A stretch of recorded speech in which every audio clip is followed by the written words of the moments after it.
Welcome back to Making Sense Conversations. I'm Waceke and Nduati. Today, I want to talk about entrepreneurs and money. And the angle I want to take here is acknowledging how many entrepreneurs don't make money.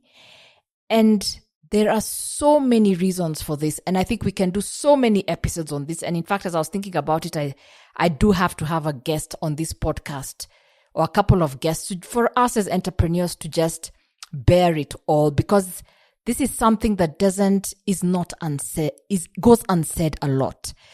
So what happens in business? And let me start to those who are in business, to those who listen to people who are in business. We are very good at talking about large sums of money. So we'll talk about millions of shillings, sometimes millions of dollars, because we are always looking at money from a revenue perspective. So entrepreneurs get very good at generating revenue. So a business can make 10 million, 50 million shillings, 100 million shillings, 200 million shillings. And that's fine. But the thing is, with a business, that money goes mostly to other people to keep the business running, to keep the lights on, to keep the goods in production, to keep people at work, to keep people employed. All sorts of things, taxes. So when I say entrepreneurs don't make money, today I am not talking about the business. I'm talking about the entrepreneur themselves. And when people are, especially when they're starting businesses, they look at this business like their baby. And we get so emotionally entangled in the business that as long as the business is functioning, we think we are okay. And of course, financially, what we tend to do is just mix everything into the business. So the business becomes a personal bank account as well. So we just lose focus. We lose all sense of awareness of whose money is what. And I'm talking from now, even understanding some of the mistakes I made in business very early.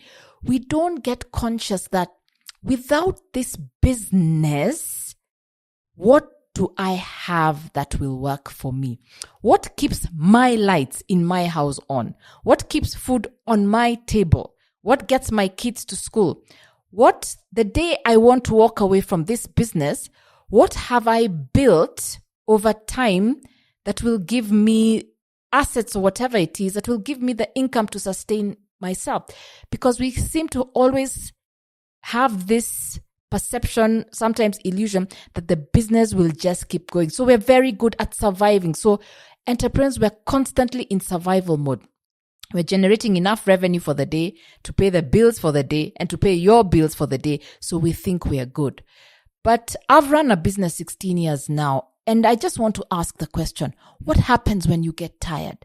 What happens when time runs out? What happens when the season for the business is done? What happens when something happens to the business? So we don't think that far. And you could have an exit plan and say you'll sell the business, but that requires a lot of intention about how you will run the business so that it can actually be sold. And just life. Sometimes things don't actually happen the way you want them to happen. When we're talking to people who earn a salary, we always ask the same questions. What would you do if your salary is not there? And you can see entrepreneurs kind of getting comfortable because they're like, oh, it meets my business, so it's my money, so I'm good. Yes, you do have some level of autonomy, but just think about it. That business shuts down today.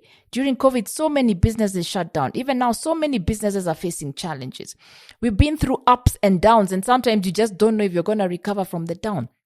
What actually sustains you?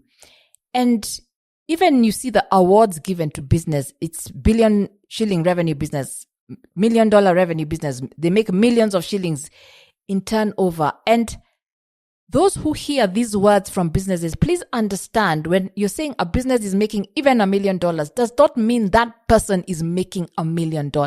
Sometimes that person is making nothing out of it because it's all going towards other people. So what has happened to entrepreneurs is they run a business, they give their passion, they give their soul, they give their heart, they give their prayers, they give their mind to this business, only to one day find out financially, it was not enough. Financially, they're still in a hole without the business. They need the business to keep running. And many times we overstay our own businesses because instead of moving them to the next level or handing them to the next generation that's supposed to take over, it's because we need them to financially provide for us. So we have to change something. Apart from all those things we like to say about business, impact, passion, and all that, this business also exists to make you money. That is one thing even I wish I had emphasized to myself. I had done some healthy financial self-talk with myself and said, this business also exists to make me money. So what do you have to do? Now, from the very onset, and I talk about this in Centonomy, we talk about this a lot. You've got to pay yourself. And that is making sure you understand that the business is separate from you, and even financially, the business is separate from you. So you do have to pay yourself something. It's hard. You're going to feel guilty about it. You're going to think you can't because you're going to be in this mindset that you are the one who has to sacrifice for the business to get somewhere. I'm not saying take all the money in the bank and pay yourself, but start the discipline of even mentally does something to you when you understand that this business has to pay you something, and then along the way keep increasing it and increasing it and increasing it. Because the one person this business cannot do without is you. People will come and go, but you are the constant. You are the one who figures, okay, this has happened. How do we get ourselves? So you are the true value in the business. So the business can't do without you. So pay yourself and don't keep increasing everybody's salary along the way and never touch yours because you feel your reward is simply because they have agreed to work for you. You should feel privileged enough. So you keep increasing other people's pays and benefits, but you actually never look at yourself as a human being who has financial needs and ask yourself, what are you doing about it? So it can be salary, it can be bonuses, it can be dividends, but start being proactive in paying yourself. Please make it an intention. Don't wait for when everything else has been paid, you pay yourself. So every year set targets for the business, but also start setting targets for by the end of this year, this business needs to pay me X amount of money in addition to maybe your basic salary. Yeah, it needs to pay me X amount of money. So then what do we have to do in this business for the business to pay you X amount of money? And when that X amount of money comes, please remove it. You'd rather remove it first and then later, if it makes financial sense and you'll get a return out of it, you can put it back in the business. But again, with the intention of when are you actually removing money? Because the aim is not to be a charity for your business. So you sacrifice everything for your business. Yeah. And even if your money is coming elsewhere, you have a partner who's a spouse who's supporting you, please still value your contribution in the business. Then when that money is paid, don't reinvest it all in the business. It's not for reinvestment. That's not it. It's for you to now have your own financial plan outside of the business. So go invest in your bonds, in your shares, in your money market funds, in your properties, whatever it is. Have a portfolio outside of the business, your fixed deposits, and that money is yours. Do not consider it as money that is instantly available for the business. When the business needs money, please first look at what are the sources of financing for the business. And if you do end up financing the business, please understand when do you expect the business to pay you back? If you gave the business $1 million and in a year it's giving you $1 million, that shouldn't be the case. It should give you 1.2 million because you have to look at it. If the business went to a bank and borrowed, how much would that cost actually be? So you have to get a return out of the business. I wish I did that because I gave my business a lot of free money that I don't seem to be able to get back. And now I'm wondering, how does this business actually make money for me? So please do this. Whether your business is earning 100,000 shillings, 1 million shillings, 10 million, 50 million, 100 million, please stop taking pride in the revenue of the business. And just because it's funding your lifestyle and it has become a lifestyle business, maybe you live okay, your kids go to okay schools, you're driving an okay car, you live in an okay home. You are not wealthy because you own a business. That's not wealth, because wealth is what works when you're not working. So that lifestyle is only afforded to you because you can work in the business and generate the money that then gets you the lifestyle. But if that business stopped today, what happens to that same lifestyle? And then what happens to the other goals you can have? So we lock our financial ambitions in the business. But no, I'm learning, and I've learned over time that my financial ambitions are also separate from the business. So there are some things I will do outside of the business for my own financial ambitions that have nothing to do with the business. So entrepreneurs, hear me. This is why we can run a business. It can make $1 million and more. It can seem successful. People can clap for you. But something can still happen, and you find that same business actually did not provide the financial security you actually needed as that human being who has sacrificed for this business. Remember, you have also sacrificed your financial potential for this business. You're not somewhere earning a comfortable salary. So there are many people who've earned comfortable, good salaries over time. They don't own businesses.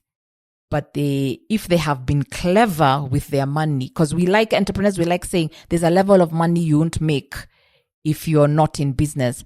That may be true if you are intentional about it. But many people, again, are about the revenues. Yes. And we lose. This is what also happens with us, if we're honest. Talking about $1 million is not a lot of money. So we can talk about $1 million, 10 million, spending that easily because we can visualize how to actually make it. If you tell an entrepreneur by in 2 months, I need $1 million shillings, they have a roadmap to figure it out. And like maybe when you're employed, there's a static salary. So you're in that. Entrepreneurs can figure it out. But financial freedom looks different from just constantly figuring out what the next survival amount is. Yeah. So we are comfortable talking about money. We're comfortable talking about big numbers. That doesn't scare us. But really, when we look at what we have in our bank account, in our own portfolios that is separate from the business, it is sometimes scary. So if you're listening to me and you're having an aha moment, do not worry.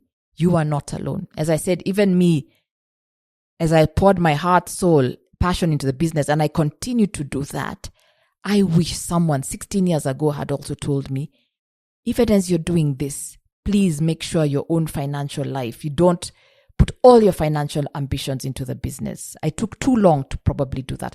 And for sure, there will be a moment where it will be about getting the business up and running. But we don't ever recognize when that moment has passed, when that season has passed, and you have planted, and it is now time to, in a disciplined manner, start harvesting some for you. So let's not be afraid of making these businesses pay us money. We have to be intentional about it. Please have a financial dreams. Just look at your your financial plan is not your business plan. So create a financial plan that is about your personal ambitions. Your business may fund part of it if you're intentional, but it may not fund all of it. So other investments, are also okay. If you make an investment in your business, then know when the return is going to come out. So entrepreneurs, let's shift our mindset about what these businesses, especially financially, are supposed to do for us. It's not just about saying I run a business or that business makes me look good.